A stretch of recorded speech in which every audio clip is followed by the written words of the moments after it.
Hello guys, আসসালামু আলাইকুম, welcome to my video. তো গাইস, আজকে দেখতেই পাচ্ছ তোমরা আমার নানুমণি আজকে কাঠা আলু সেদ্ধ করবে।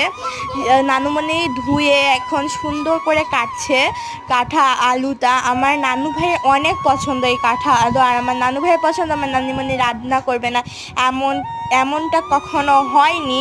আমার নানুমণি একদম যত্ন সহকারে একদম ধুয়ে কেটে তৈরি করছে আমার নানু ভাইয়ের জন্য।